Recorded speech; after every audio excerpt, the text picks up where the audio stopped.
So it's been about 5 years since Bloodborne came out, and there's really not much left to say about it that hasn't already been said. The only new thing that I could bring to the table would be how I personally feel about the game and why that is.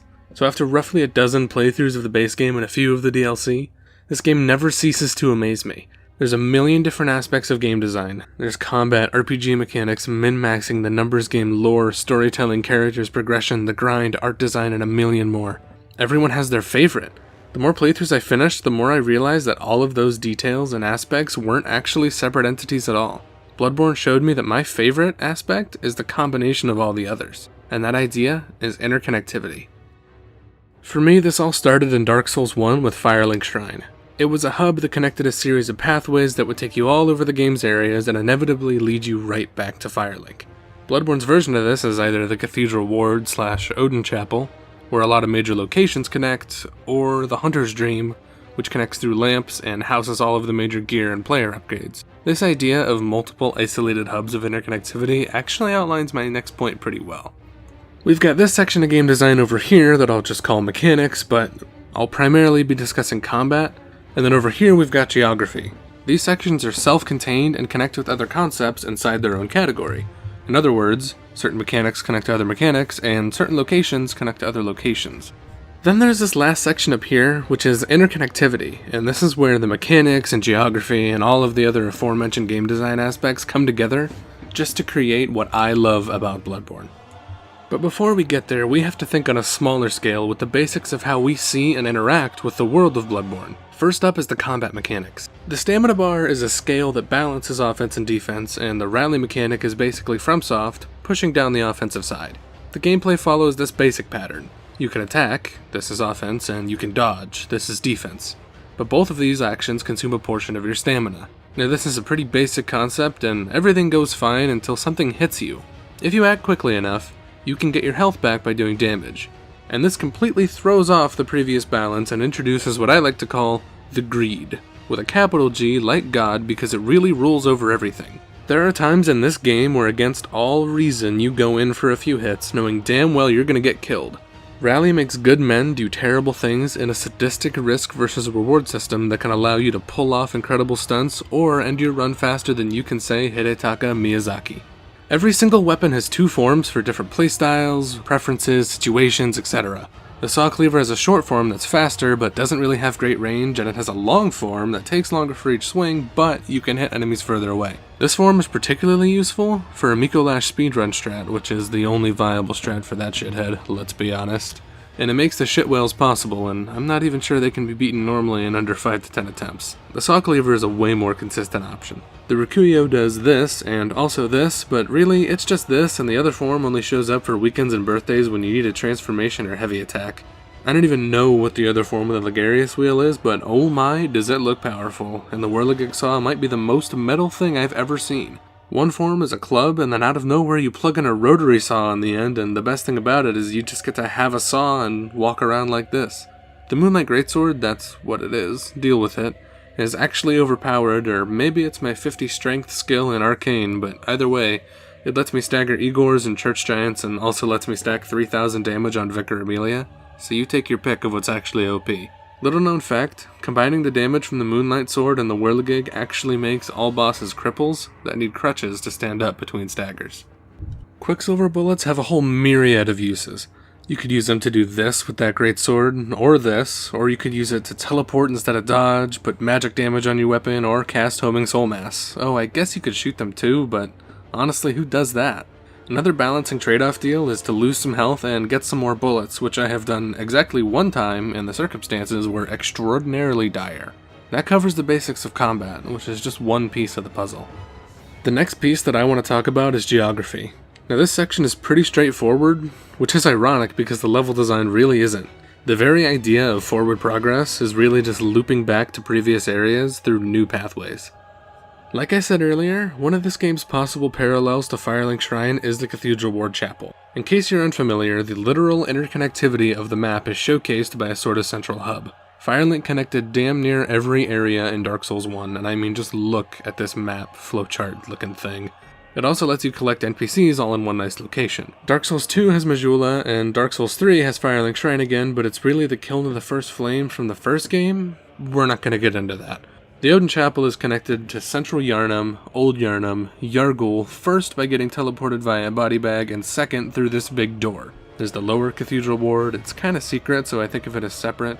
There's the upper Cathedral ward, and yeah, I guess you gotta go through the Healing Church workshop, but I'd like to point out that the final run to Ebrietas is the top floor of the Grand Cathedral, which is in the Cathedral ward, so checkmate. Also, there's Hemrick Charnel Lane in the Forbidden Woods. The Moonside Lake in Bergenworth teleports you back to the Cathedral ward, and the Amygdala that's right in front of you teleports you directly to the Nightmare Fuck tier.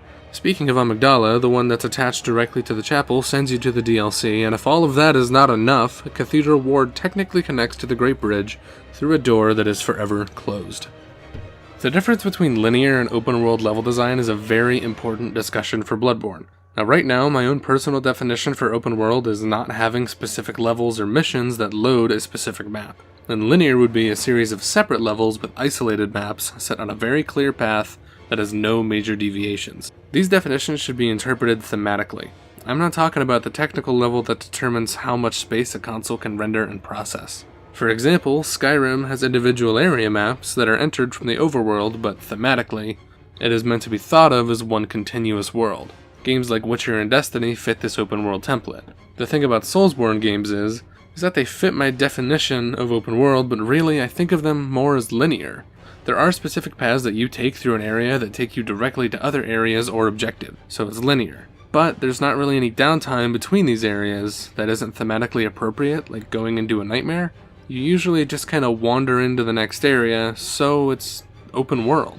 This dichotomy creates a really interesting feeling, and to try and break this down, I'm going to step into two games that don't have anything to do with each other, or really even Bloodborne.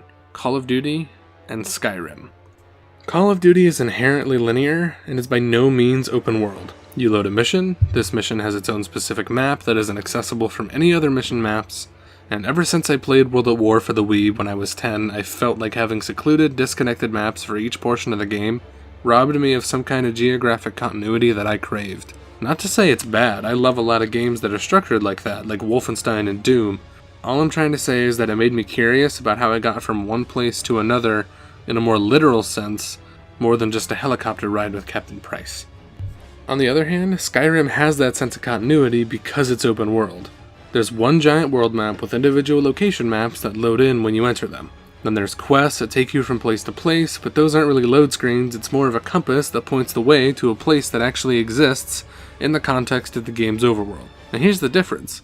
A linear game would say, hey, you need to go talk to the Jarl in Whiterun. So it would create Whiterun, put you in there for the sole purpose of talking to the Jarl, and then when that mission is over, it would put you in a load screen and put you in the next level, Bleak Falls Barrow.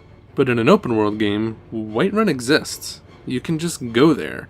And under certain quest circumstances, you gotta go talk to the Jarl, and he says, go to Bleak Falls Barrow. And without it being another separate level, you just walk to another location that already exists. So here's the thing with Bloodborne. It doesn't have levels. It's a collection of areas that all exist in one giant world map, generally speaking, but you progress through them in semi-linear pathways. Each area feels like an individual level or stage because of this. But you can see the other areas from the area you're in, and you can walk between the two areas without a load screen or mission select in between. You can see the Great Bridge from the clinic, and likewise you can see the clinic from the Great Bridge. Also from the clinic, you can see the Church of the Good Chalice, which is where you'll be fighting Bloodstarved Beast in a little while. You can see Bergenworth from the start of the Forbidden Woods, and also the windmills in the Forbidden Woods from the Cathedral ward. This is where we start to see the looping connections of the world. Because forward progress is a loop back to old lamps through a new door, the geography of the world starts to get very complex very fast. There's a particularly interesting door that only has one purpose. It's right after Dark Beast Parl in Yargul, and it leads directly to Old Yharnam and allows you to befriend Jura. But to me, that's not really even the cool thing. If you don't pay attention to side quests, which a lot of people don't or can't even on casual playthroughs because they're so damn convoluted, the only purpose of that door is to show off that Yargul and Old Yharnam are actually right next to each other. When you play this game, you go to Old Yharnam and you leave, and then you get all the way to Yargul, and it takes you directly to the last area. There is almost nothing that suggests that these areas should even connect, and to find out that they're actually right next to each other is kind of mind-blowing. There's barely an in-game reason for this door to exist, so pretty much they were just showing off how interconnected their world is. Lastly is this idea of layers. It all starts in the hypothesis of the layered nightmare. There's 4 specific nightmares that connect in varying ways, but there's subtle hints that suggest that they're actually stacked on top of each other. So from Mensis, you can see the frontier by looking out and down a bit. From the frontier, you can look out and up and see Mensis. Also from the frontier, you can look out and down and see the masts of some ships that are actually the fishing hamlet. From the fishing hamlet, you can look down into the water and see the hunter's nightmare. Putting all these observations together makes a map. And some decent proof of this is the shell creature that falls down from the sky. Those particular enemies only show up in the fishing hamlet, and since you can see the city below the hamlet, it can be assumed that he actually fell from one layer to the layer below. Another little interesting bit is how you get to Mensis and the frontier. In both cases from the regular game world, you interact with an ascendant figure to get you into the Bergenworth lecture building nightmare, and this building kind of acts as a bridge. You get to Mensis from the top floor portal out of the lecture building, and you get to the frontier from the bottom floor. This lines up with the layout of the layers, with Mensis being on top of the frontier. This idea of layers is way less abstract in the dungeons, where each section is literally a layer and you progress by moving down the layers further and further underground. And with this, it's finally time to start putting the puzzle pieces together and start talking about the general interconnectivity. In order to really appreciate the connections, we have to discuss the lore. Lore is not only a piece of the puzzle, it's also an avenue that the other aspects can use to connect to each other. My understanding of it is a cycle as follows. A civilization will encounter a Great One. This Great One will introduce the art of blood healing. This causes the Scourge of Beasts to run rampant through the civilization, and seeing it as a lost cause, they abandon and destroy it to contain the beast and build a new civilization on top of the old one. Rinse and repeat. The dungeons are structured following that idea. Like I said, you literally work your way down through layers stacked on top of each other, and eventually you work your way down far enough to find Queen Yarnum, the ruler of a previously fallen civilization, and she's still alive because of the blood art she learned from the Great One. This pattern even shows up in the base game. Old Yarnum was burned down and abandoned after the Scourge took hold, and New Yarnum and Cathedral Ward were literally built on top of it. And this is just the first example of a small detail from one of the smaller categories going much deeper in the interconnectivity category when you add lore. Now that we're full force into the interconnectivity section, I'm just going to have to stop and say this now. Ironically, I lack the skill and time to make the rest of this section interconnected in my script. So this is going to be a list of my favorite instances where the game's interconnectivity really shines. Father Gascoigne is the first or second boss of the game, and he has one hell of a difficulty spike. He fights like the player does, and then halfway through he becomes the most aggressive beast in the game at that point.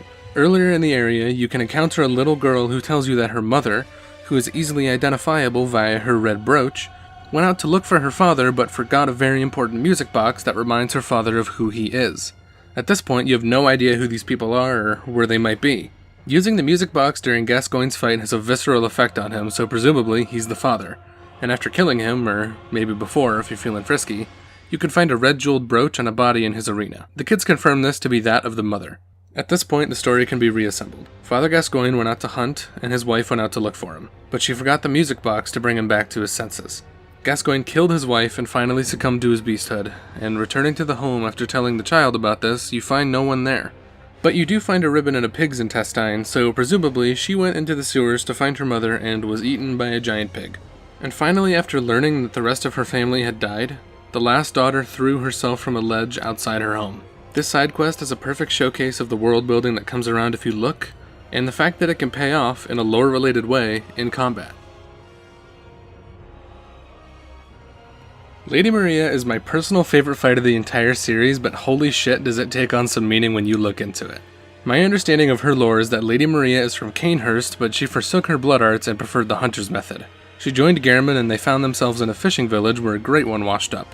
They slaughtered the whole village. Ashamed, Lady Maria threw her Rikuyo down a well, and she went to the healing church to help people instead of hunt, but seeing the cruelty of the experiments, she took her own life. So as the player progresses through the DLC, they go deeper and deeper into the hunter's nightmare chasing secrets.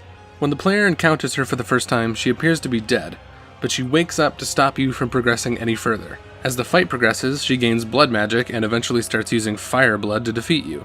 This makes it a pretty hard fight, and from a boss design perspective, it's a textbook first, second, and third stage, with each part building on the last. But the lore context takes it to another level. After taking her own life in shame of her previous failures, she resides in the hunter's nightmare. She sits at the top of a tower where people beg for her help that she can't give them, and she defends the hunter's darkest secret. She is so determined to keep anyone from seeing her greatest shame that she uses her abandoned Rikuyo and even the blood arts that she forsook long ago. but in the end it was futile as you inevitably defeat one of the greatest hunters that ever lived.